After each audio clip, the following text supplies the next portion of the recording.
name's Benjamin Sutton. I'm the editor-in-chief for the Americas at the Art newspaper, and yeah, just very honored to be here. I guess I wanted to start, Katherine, by starting by giving you a bit of an introduction and providing sort of some context about your journey to the Getty. I think of you as a genuinely bi-coastal person. You're from Princeton. You were the provost at NYU immediately before being appointed to lead the Getty in 2022, but you also taught on the West Coast for some time. You are a scholar of Greek history and how kind of Greek history has been parlayed into the creation of the Greek modern state. Is that sort of a relatively accurate portrayal of your scholarship? You did not call me a classicist, which already is a big point in your favor. Okay, fantastic. Yeah, so in 2022, you were appointed to lead the Getty Trust. And the Getty Trust, for those who don't know, and please correct me if I'm jumbling this, but the Getty Trust is kind of this umbrella organization that oversees the Getty Research Institute, the Getty Conservation Institute, the Getty Foundation, the J. Paul Getty Museum, which is the sort of iconic museum up in the hills above Los Angeles, and the Getty Villa, which is a historic home in the Pacific Palisades. Am I missing any component of the Getty puzzle? No, the villa is part of the J. Paul Getty Museum. Right. Got it. Yeah, so that's where Katherine is coming from.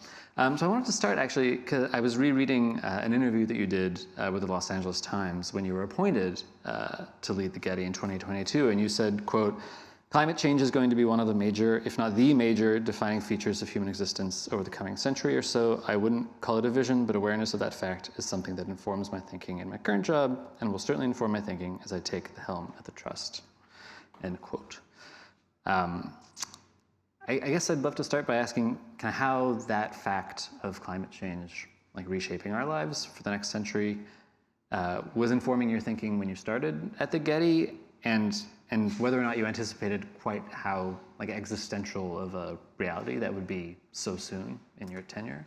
So when I arrived at the Getty Trust, they were in the process of putting together a strategic plan, and we're doing it in the way that institutions do when someone is incoming, by which I mean they wanted there to be enough of a there that when I arrived, I sort of knew what people wanted me to be doing, but they didn't want it to be so finalized that I would get there and think, well, what's the point in hiring me if you're gonna just hand me a document and tell me here's what I'm supposed to be doing. And the one thing around which all of the people who'd participated in that exercise had coalesced was the need to have sustainability as a priority for the institution. Really what that meant, and still means primarily for us, is being innovative in terms of sort of the practices around the sorts of things that we do in the arts. So for instance, the Getty Conservation Institute has done a lot of work regarding humidification and temperature standards for galleries. It does not have to be as cold as you think that it has to be. It does not have to be as dehumidified or humidified as you think that it has to be, but very few institutions want to be the first mover in changing that. So the Getty feels that it has a responsibility both to conduct the scientific experimentation, to support changing to new norms, and then to be the first one to change them. So really, it was much more sort of highfalutin stuff like that we had in mind. It wasn't really like, let's not burn down, which is a strategic priority for us, although it was not articulated in our strategic plan. Look, Southern California is very much associated with all sorts of natural disasters. The main thing people are on the lookout for, of course, is earthquakes. But there are also mudslides, fires, droughts and floods, plagues of locusts. So the institution always is thinking about how to safeguard the collection in the event one of these things strikes. I think this was the most cataclysmic fire that could have been imagined, but certainly people had imagined that there was going to be a fire. So yes, the priority that was in place of sustainability was super germane, and in retrospect, I sound smart for having said that in that interview, but I didn't really know what I was talking about. Fair enough. Well, I wanted to ask, and you sort of hinted at this, but about how core to the Getty's kind of mode of operating these concerns are.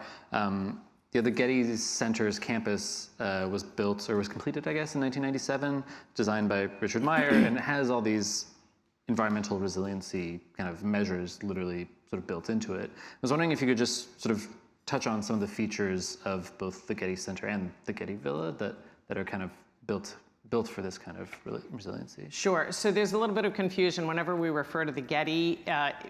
Theoretically, we're referring to the Getty Center, which is the big, quote, new complex, which, as you say, was completed in the late 1990s. That's on top of a hill right beside the 405, for those of you who speak in terms of freeways, in Brentwood on the west side of Los Angeles. But the museum itself is bilocated. It has the collection of Greco-Roman and Etruscan antiquities in a villa that theoretically was built to be the private home of J. Paul Getty himself in the Pacific Palisades, and then the rest of the collection is up at the center. So the center certainly was built very much with safety, both from fires and earthquakes, in mind.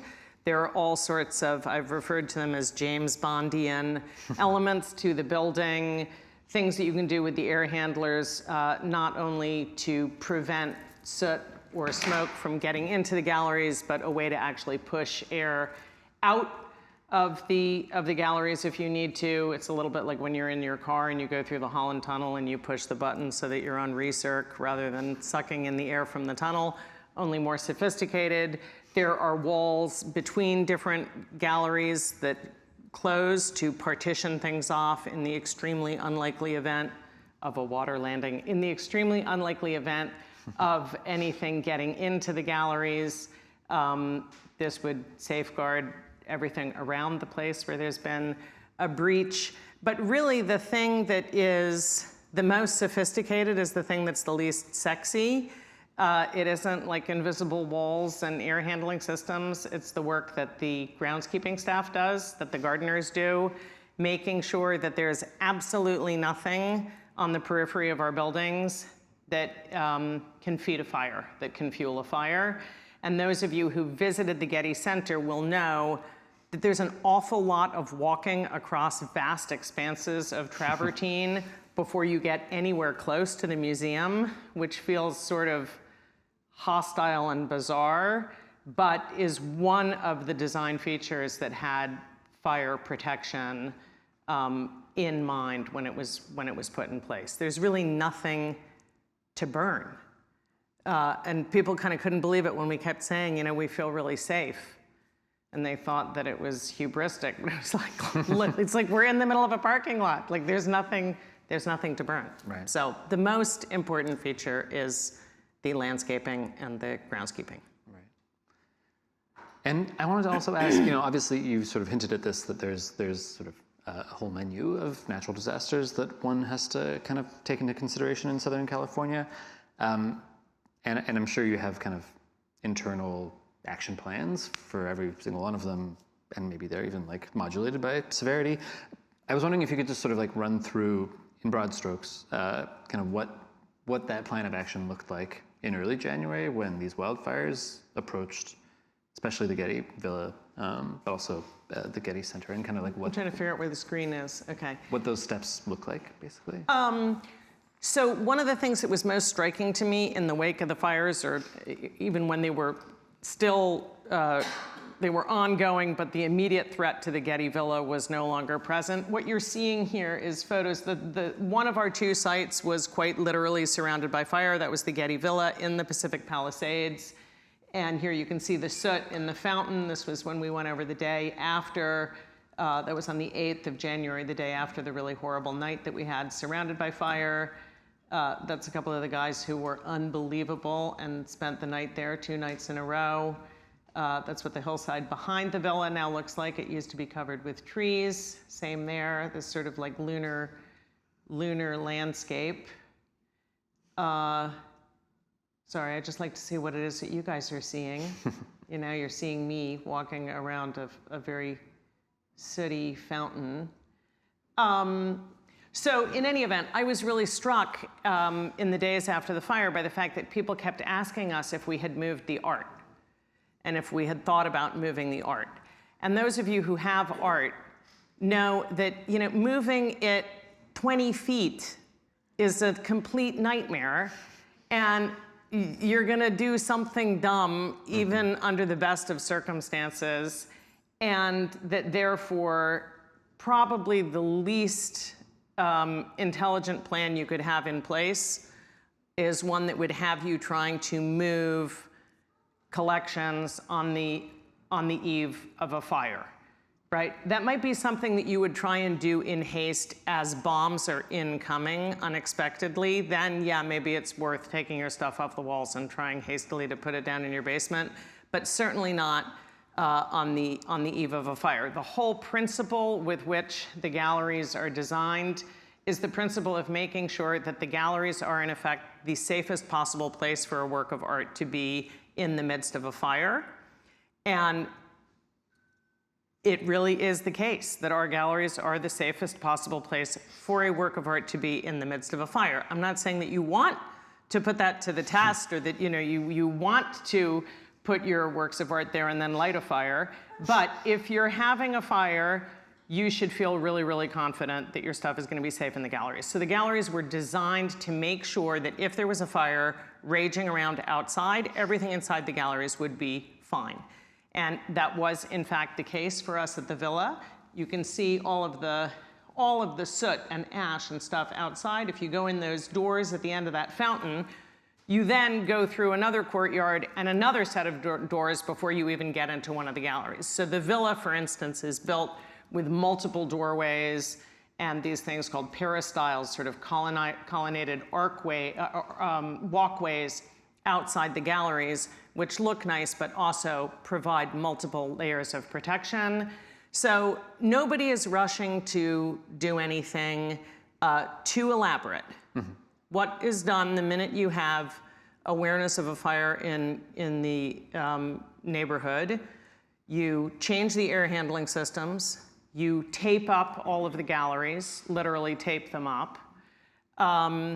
You irrigate the grounds. We had already irrigated the grounds before the fire itself broke out, when we had what was called a red flag warning, so that the earth is nice and wet and unlikely to burn swiftly. And then you hunker down and you watch very carefully what's going on your grounds, which we are able to do because we have cameras all over the grounds with video feeds into what's called the Emergency Operations Center. We have one at the Villa and one up at the Getty Center. And probably the most dramatic thing, I mean, easy for me to say since I wasn't in the middle of it, the feed from those cameras, because of the heat of the fires, was no longer going into the people who were on site at the Villa in the Emergency Operations Center. Wow. But for a while, those of us in the Emergency Operations Center up at the Getty Center could see what was going on at the Villa, and we were having to kind of call them up on the phone to say, you know, there's a flare up here or there, and have someone go out and take care of it. But everybody was very chill and just did the basic things that needed to be done within an hour of the fire breaking out. Wow. Well, you've already kind of touched on one of the things I wanted to ask about next, which was the people. You know, when we're talking about the intersection of natural disasters and cultural institutions, we're often kind of defaulting to thinking about the building and like the infrastructure and the artifacts. And then kind of only later often is the question asked about like staff. But you did a really great interview with one of our contributors, Jory Finkel, where you talked about kind of wanting to really be there for your staff. And even though it wasn't necessarily, you weren't like part of the emergency response team, like you felt a kind of responsibility to be there shoulder to shoulder with them in this moment. And I guess I wanted to ask, you know, the Getty has a staff of like around 1,300 people, many of whom live in areas that were, you know, at risk or actively being burned by fires. So how did you kind of balance the need to care for your institution and your objects, but also your people? So We have lots of great curators at our institution, and curators are great, but they're not going to do a lot for you in a fire. The people who are going to do a lot for you in a fire are the people who know your mechanical systems inside and out, know your irrigation systems inside and out, know your gardens inside and out, know how your air handling systems work. In short, it's all those people whom a lot of other people don't pay a whole lot of attention to on a daily basis at the institution. They were, without question, the heroes of this situation. I had been, I guess the most roughly proximate situation I had been through in a professional capacity was Hurricane Sandy, when I had to run the Emergency Operations Center at NYU, along with a colleague of mine, a woman, Linda Mills, who now is the president of NYU. And it was striking to me on that occasion that people knew who was in the room and who wasn't in the room. People knew sort of like who, like at around 11 o'clock at night, was like, okay, yeah, see you tomorrow, and who the people were who hunkered down.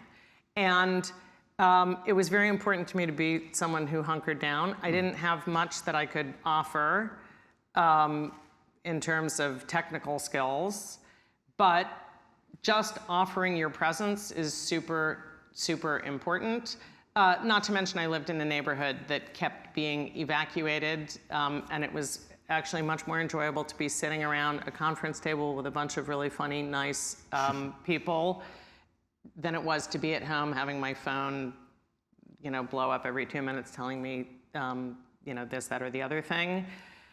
So I think the first thing was just to show that, if as the head of the organization, if you're not going to put in the same amount of time and effort that somebody getting paid a fraction what you're paid with a fraction of the recognition that you get, if you're not going to put in minimally the time that they're putting in, I think that's just pretty lame. So that was the kind of first order thing. Also, that way you know what's going on. You're not calling up, you're there, and you know exactly what is going on. On occasion, there are decisions that have to be made, and people are looking you to make the decision. But as you say, there also were people at the organization who themselves were losing their homes, primarily actually in Altadena, but we had a number of people also who lost their homes in Pacific Palisades. And one of the things that was really wild about this situation is that we thought that the big crisis was the night of the 7th going into the 8th of January when the villa escaped. But the fires then continued for another 3 weeks and managed at one point to threaten to encroach on the Getty Center, at another point managed to threaten to encroach on the big storage facility that we have for a number of our really important archival collections in Valencia, and also destroyed the homes of many of our employees.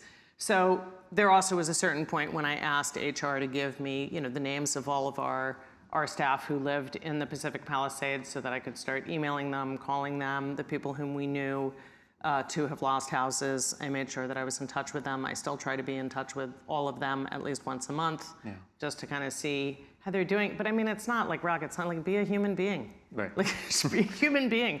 I don't think there's any great trick to balancing it all. Just kind of think about what you would want somebody doing for you if your house burned down, and try and do it. Yeah, absolutely. And then in the sort of immediate aftermath of the wildfires, the Getty was very quick to launch a relief fund. You were one of several organizations that kind of got it off the ground, and then many more joined in. I'm curious sort of how that came together.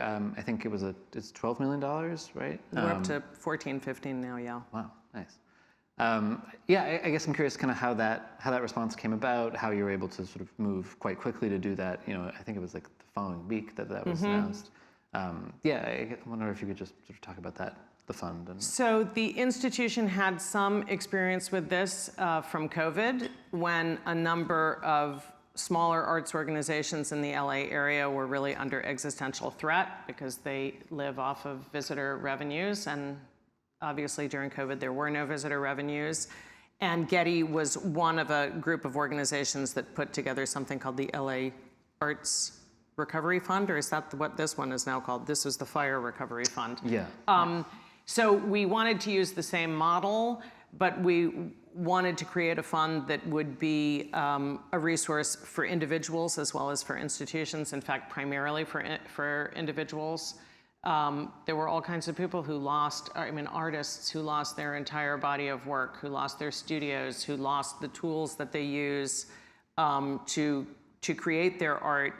There were people who maybe had insurance, but who knew that they were going to go through the drudgery of weeks and months of making claims and needed to be able to work in the meantime. So we wanted to create something that was going to be responsive for those people, swiftly responsive, with as little bureaucracy as possible. I mean, you had people who were like sitting in their cars on cell phones with laptops charging from the cigarette lighter for hours and hours and hours, trying to, talk to their insurers or trying to, figure out where their lost dog was. And as soon as you become aware of, just sort of like, think of your most nightmarish experience being on hold for some stupid insurance claim, and then magnify that by, like 1,000-fold. This is what a lot of these people were contending with, while also worrying about, like, where's my kid gonna go to school? How am I ever gonna earn money again, et cetera. So we knew it was really, really important to get something together super, super quickly for those people. And people wanted to help. So we were able to put together a lot of money really quickly. Nice. That's great. I wanted to ask also, we sort of touched on the fact that there's all this planning that is already in place for when disaster strikes. I'm curious if, in light of everything that happened in January, you and other leadership at the Getty are kind of rethinking, or if there are any like adjustments to make or upgrades. I mean, this was such a unique and kind of just exceptional, I guess, test of those preparations. Are there any things that you didn't think about or that weren't kind of up to snuff in the plan in retrospect that you're going to go back and retool? Is there anything that could be done better? I don't know. There are all kinds of things that could be done better. We even, while we were all sitting in the Emergency Operations Center, we're putting together a list of all of the things that we would like to do differently next time. One of the things that's really wild in the EOC is that there's someone there with a whiteboard who's documenting minute by minute everything that's happening. So they'll say, like, 10:02, smoke on the horizon, 10:04, we taped up and and I remember thinking, like, what? Who cares? And then, of course, you forget immediately everything that has happened, and you have this record to go back to, and you can see and reconstruct from that record, oh, it would have been better if we'd done this then. Oh, and the fact that we did this led to that.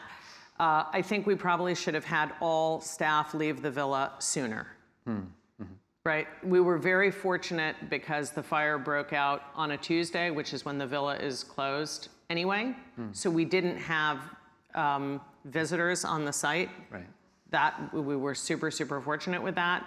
But there was like an hour and a half of like, well, should people go home? Shouldn't people go home? Okay, in retrospect, once you have in your head the idea that maybe it would be better for your staff if they went home, they probably should just go home. Right. Right? Yeah, if you're having that internal debate. Right, if you're having, okay, I mean, luckily it didn't have any negative impact, but that is definitely something that should have happened. Tragic as it sounds, we need to tear out more trees from the villa grounds. We need to have a garden that looks a little rockier than the one that we had before this fire. We had already torn out a lot of trees in the lead up to this fire. We had in California 2 years of very heavy rain, followed by a year of no rain whatsoever. So it had created sort of the perfect circumstances in terms of underbrush for a fire of this sort to be able to travel huge distances really, really swiftly. So absolutely, we are gonna upgrade our sprinkler systems. We're gonna upgrade those cameras that melted from the heat. We're gonna pull out some trees. We're gonna have a bigger perimeter. We already at the Getty Center have a perimeter that's about 40% bigger than the fire perimeter that's required by the fire marshal and by the LA Fire Department. We'll probably make that an even bigger perimeter. So yeah, there are all kinds of things you can do. It'll happen again, of course. Of course it will happen again. Yeah. I mean, I hope not while I'm while I'm working there, but it will happen again. I mean, it's inevitable. Yeah, no, of course. I wanted to sort of zoom out a little bit because we're talking specifically about the wildfires quite a bit, but you know, as you said in that quote when you were first appointed, you know, climate change and these issues, however they manifest, are going to continue to be shaping our lives for the next, well, probably forever. Yeah. And also the Getty does so much beyond what happens in LA. And I guess I wanted to ask, you know, there's the Getty Scholars Program, obviously like your exhibitions tour around the world. There's the extensive kind of digital and physical resources that the Getty Research Institute manages.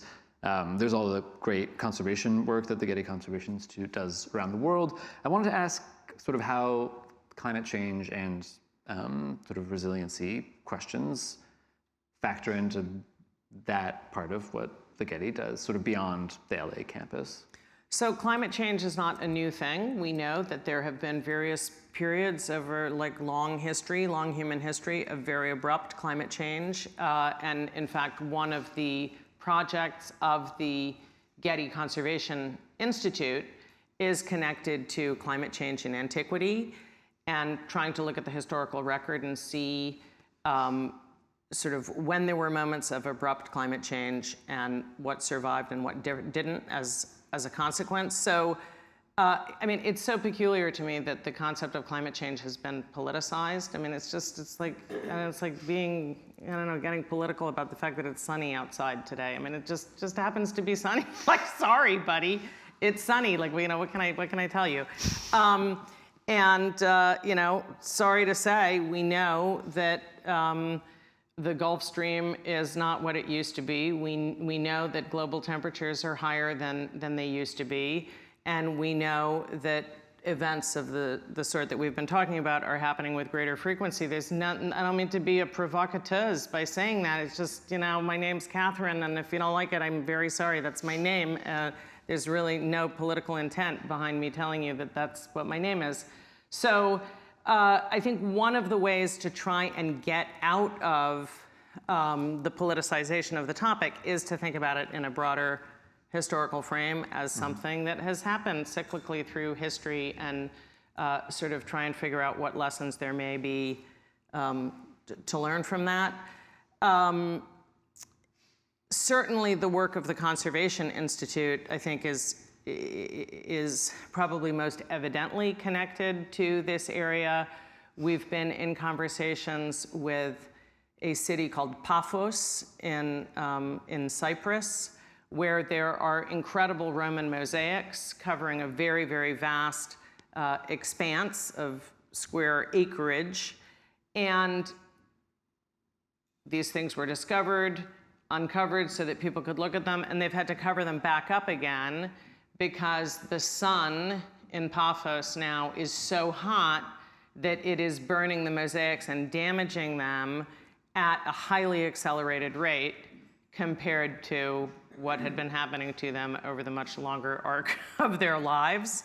And we've been talking to them a little bit about, you know, how you manage this. There are sort of coverings that you can build over these mosaics that make it possible for people to walk the site without standing on the mosaics, and they provide shelter from the sun, but it's also a very, very interesting sort of case study in being able to time damage from, in this instance, the burning effects of the sun and see just how swiftly it has accelerated in recent years as compared to before. And there are a lot of projects of that sort in which the Conservation Institute engages. They do a lot of work with friable materials like plastic, and you can just sort of see whether certain artworks that are outdoors have been suffering greater harm lately than they used to, et cetera.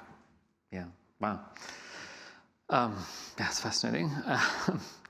Well, I wanted to also ask, and maybe this is me being a provocateur, but there was an article kind of after things sort of died down. Yes, exactly. The Los Angeles Times art critic Christopher Knight wrote this very kind of provocative opinion piece where he sort of suggested that maybe the sequence of disasters that the Getty has successfully managed, but that keep happening, are a sign that the Getty should move from its current location to somewhere less wildfire prone. He mentioned a building in downtown LA that's being vacated. Obviously, like, this is a totally, fairly absurd notion. And like you said, I mean, the building was built as a sort of fortress, so moving everything in a way would actually could be very detrimental in its own way. But I'm curious, kind of, is that ever something that has been discussed? What do you sort of make of that notion? So it's not something that has ever been discussed. I'll be the provocative one and say, it's not a completely unreasonable question to ask. Okay, you've got billions of dollars worth of, now here's an oxymoronic statement, billions of dollars worth of priceless art. You've got a tremendous amount of priceless art, and you just had a fire raging all around it. You yourself get up on stages and say things like, this will definitely happen again. Might that suggest that it would be a good idea to put it somewhere else? So thank you, Mr. Knight, for posing a question that is not completely unreasonable to pose, and that would be completely reasonable to pose if we hadn't constructed our sites precisely with the knowledge that stuff like this happens. I also think that it's the kind of question that very rapidly gives way to like an infinite regress. Like, should we move the city of Los Angeles? Should we move New Orleans? Should we move the entire city of New Orleans? Maybe Amsterdam shouldn't exist. What about the Maldives? We know that things aren't going to work out well for them. How about we nip that one in the bud right away and get rid of the Maldives, right? Like, it's a slippery slope. Well, there are a whole lot of places where a whole lot of things could go wrong. We should probably get rid of the buses on Park Avenue because occasionally they hit people, right? Like, so it's sort of figuring out, is the best way to manage a threat that you have around you to heighten your awareness of it and minimize the likelihood of it affecting you? Or has anyone seen the movie Safe? I'm revealing how old I am. Starring Julianne Moore. Okay, thank you, hand in the back. It's the story of a woman who suffers from an array of unidentifiable but very debilitating maladies that are linked to the circumstances of modernity around her. And in the effort to retreat from them, she effectively renders herself lifeless because the only life that she can have is living in like a little geodesic dome in the Sandia Mountains in New Mexico. And you're like, okay, you solved that problem, Julianne. And I guess I kind of regard it that way, right? Sure. Like, if our mission is to be a major cultural resource for the people of the city of Los Angeles, we need to figure out how to fulfill that mission, which is the mission that we were asked to fulfill by J. Paul Getty when he was very generous and left us a packet of money, and do it to the best of our ability. So I'm not going to go in so hard as to say I think it's a ridiculous question, but I do think it's a question that speaks more, and I believe that Mr. Knight himself actually no longer lives in the city of Los Angeles, so he may have kind of followed his own advice on this one, but I think it's a line of reasoning that displays an understandable existential anxiety that all of us feel connected to these problems, but that connects it to a proposal that I find unsatisfactory. Well, I wanted to ask, and you've sort of hinted at this question, but the Getty is one thing. The Getty is kind of has been built with resiliency and kind of these types of scenarios in mind, and is, as demonstrated by the events of January, capable of withstanding like a pretty serious threat to its existence. And that And a big part of that is also resources, right? I mean, the Getty is, by some measures, the sort of best financed cultural institution in America, in the world. I'm curious sort of to go back to the scenario you kind of laid out earlier about like, well, maybe we should move New Orleans, or maybe Amsterdam shouldn't be there. Like the Getty is in this unique place of being able to kind of put all these measures in place and do all this work so that it can withstand something like this.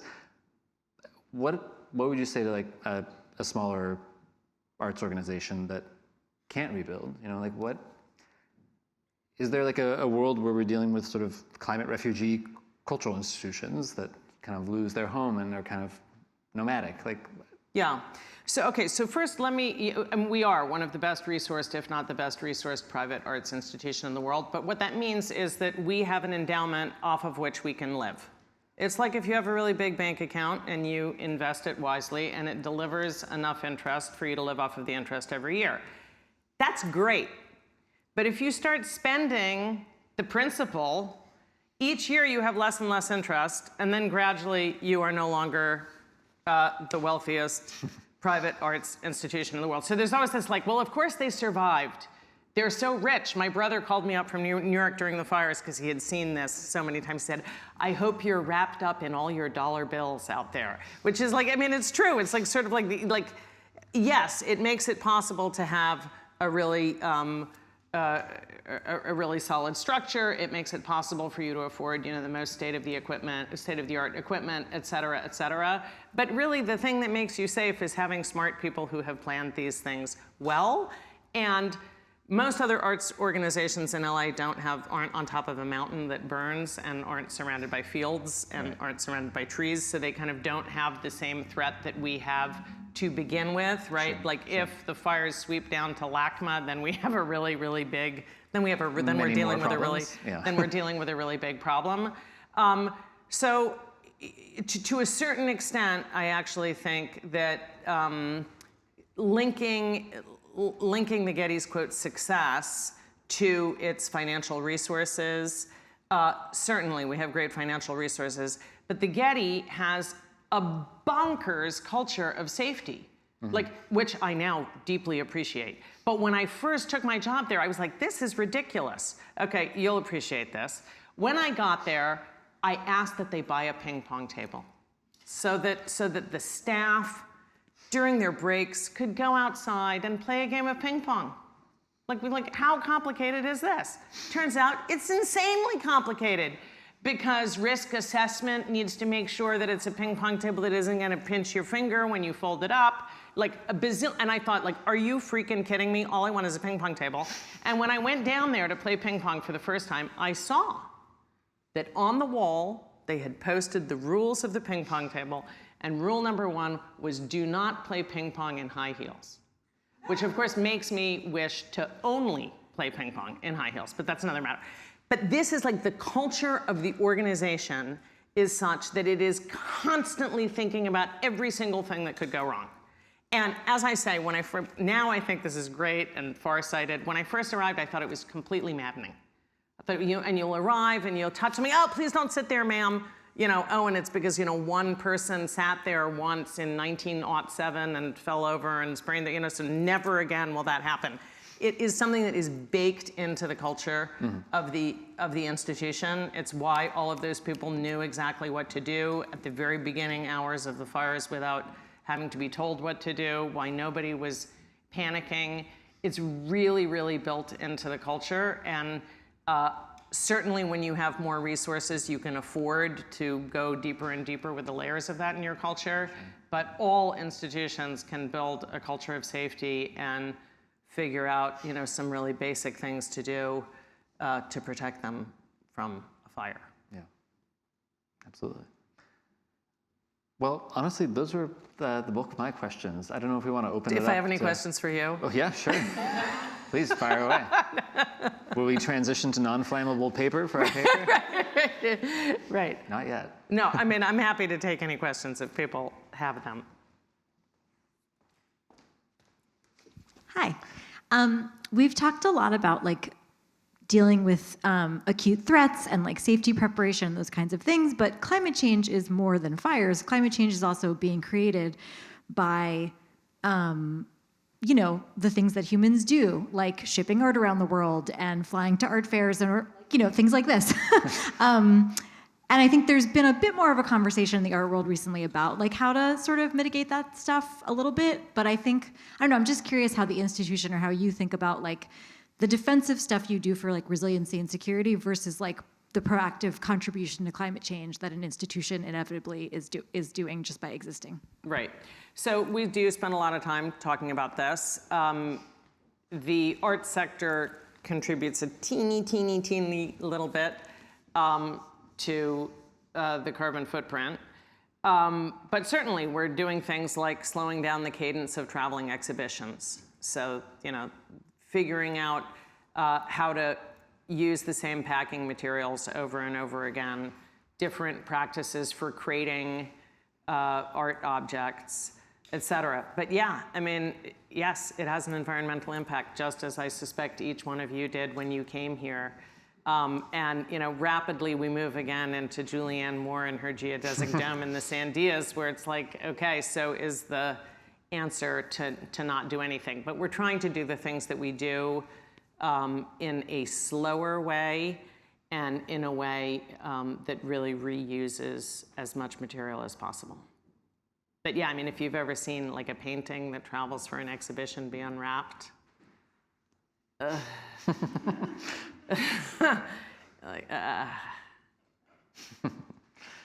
Right. Hi. Okay, I can hear myself. Good.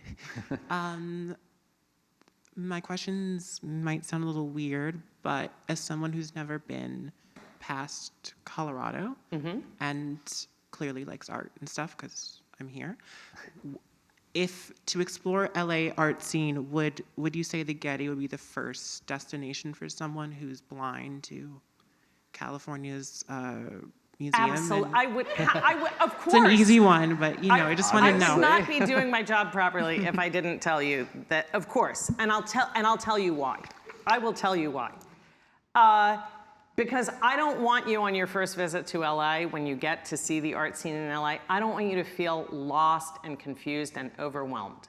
And if you go up to the Getty, it's one of the only places from which, other than the Griffith Observatory, I'll also let you go there if you would like, where you have a panoramic vista of pretty much the entire city of Los Angeles, so it will help you get oriented for the rest of your visit. For starters, we have a large collection, but not an overwhelmingly large collection. So after you spend a few hours walking around, you're not gonna feel as if you now just wanna give up and go home.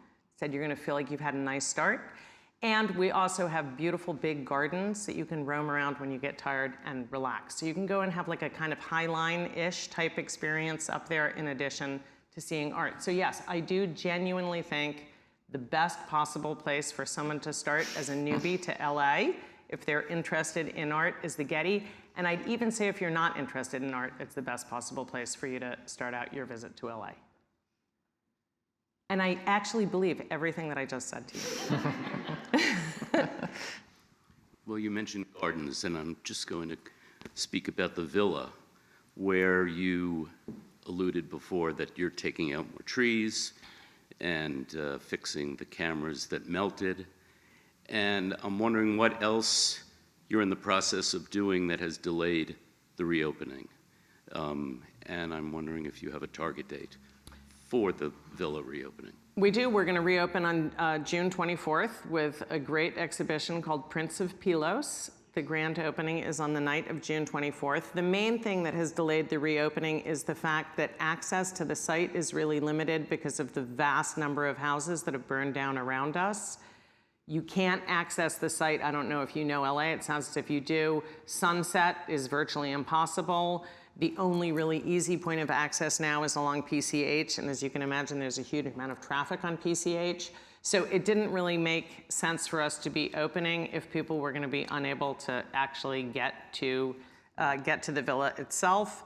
We've had a lot of work to do fixing the gardens, but we would have been able to open sooner if access had been easier.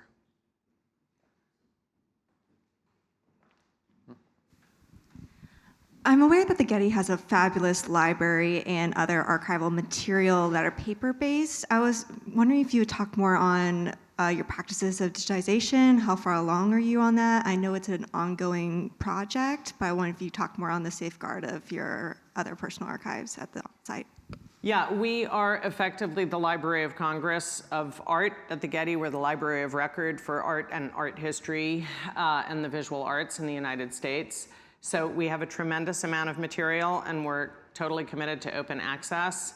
But we live in a world in which that can't mean that you have to show up at the Getty in order to be able to get a hold of it. So we are trying to digitize everything. It is a massive, massive undertaking.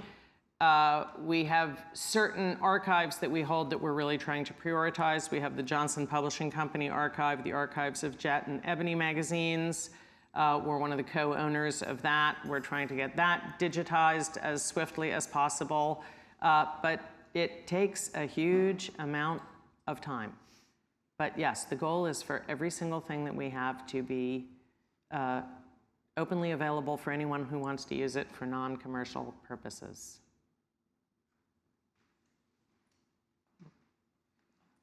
Okay, so a couple things. First of all, Are you an architect? I really am. I'm Sorry, just kidding. apologies. Okay. So I was a professor at UCLA when the building Okay, went so up. was I. Check us out. So, you know, it's interesting because the conversation you just had about access to the Getty was the core of the conversation why people didn't want it on that hill, that they wanted it in a place, not because of the fire and not because of Sunset or the 405, but because it was so remote. It's very beautiful, but as an urban planner person, you know, I definitely saw that the argument of, you know, it's clearly, it doesn't matter, it's almost 30 years it's been there, so it's irrelevant. Sure, yeah. But I was curious because, you know, now it occurred, when you were talking about this, was the first time I thought, so whoever's not been to the Getty on top of that hill, it's a series of pavilions, and it's not like the Met, right? So the Met is you go in one door, you know, the whole entire floor. The Getty is a series of skewed pavilions in the landscape that are quite beautiful.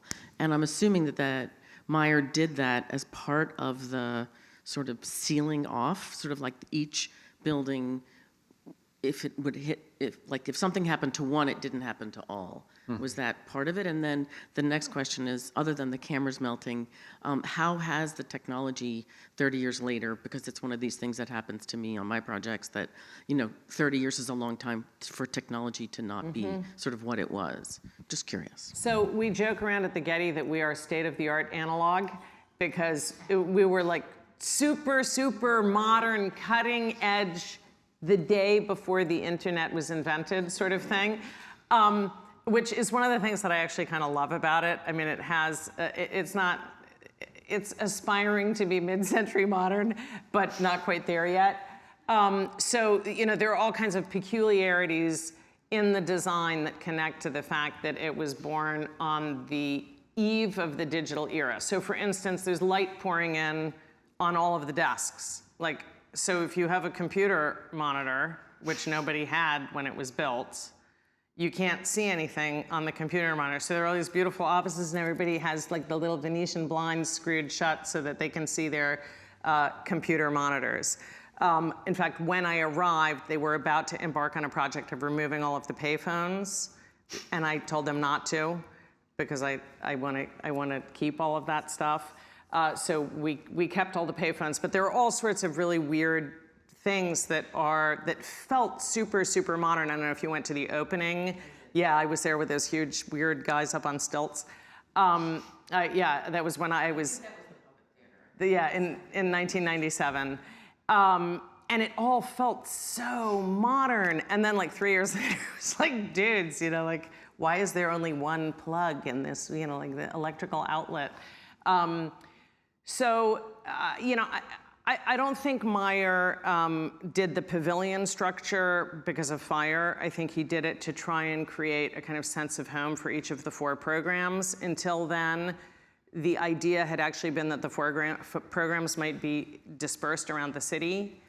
And there had been some sort of politics around the decision to co-locate them. So I think that the design really reflects the desire to allow the Conservation Institute to still feel like it was sort of its own thing, and the Research Institute to feel as if it was its own thing. But on this business of like, it's so far away, this is an angsty thing that a lot of people in LA have connected to the Getty, because guess what? It takes 10 minutes to go up the hill after you've slogged your way through like 3 hours of traffic from wherever you were in LA. It's the 10 minutes to the top of the hill that is really gonna kill you, I guess, at the end of it.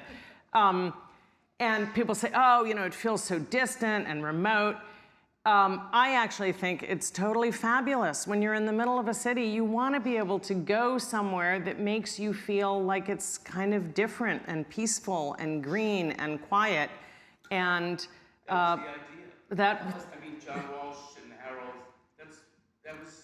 Exactly. If you read their letters, this is what they wanted it to be, sort of like a refuge in the middle of the city.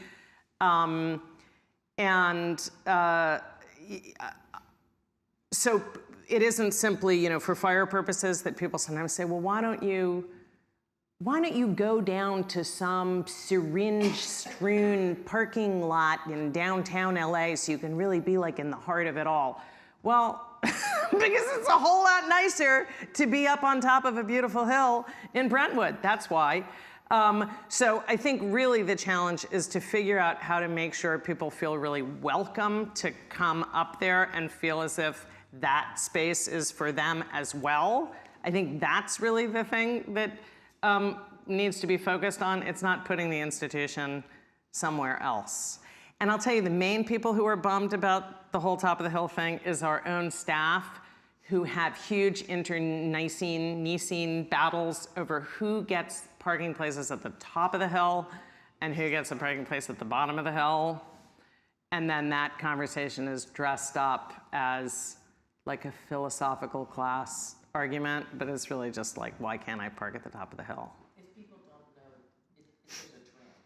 It's not like you're walking up the hill. Yes, there's a tram. There's a monorail, yeah. Yeah. So so in terms of, I asked you the electronic thing, because I designed one of the first apartments in New York City that had a one button off, the whole apartment. And 20 years later, like the only way to get to fix any electrical is to like tear out all the walls and start over.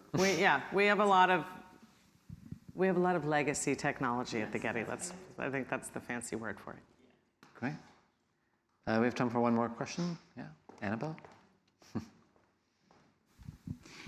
Thank you so much. This has been really interesting. I'd like to kind of dovetail a question that Ben asked, bringing up the financials of all of this. And Catherine, I know you did say that any institution can create a climate plan or a safety plan, but at the end of the day, especially cultural institutions, nonprofits, they're running on really thin margins and they need more funds. And I know also there was the big $15 million fund that was created, but that was in response to the emergency. I'm curious, do you feel that institutions that have robust endowments have an obligation to help smaller institutions that don't have these funds available for, you know, the day-to-day? And if so, what is the Getty doing? The Getty is giving away hundreds of millions of dollars worth of grants, which is what it has done historically over the course of its whole existence. Absolutely, I think that better endowed institutions have an obligation to help lesser endowed institutions, and that's why we do things like PSD Art. That's why we do things like Connecting Art Histories, all of these programs that rest on the idea of networks of institutions that we can mobilize precisely because we have resources. So yes, I think we have that obligation. If lurking behind your question is, are we gonna liquidate our endowment to plug the gap that is being left behind by the scythe that is mowing down the arts sector in the United States, I don't think that we would be doing anyone a service by doing that, because it would be sort of suggesting that the government doesn't have any obligation whatsoever toward that sector because we'll just take care of it ourselves. So we certainly wouldn't want to do that. Amen. Great. Well, thank you so much. Thank you so much. Thank you, everyone.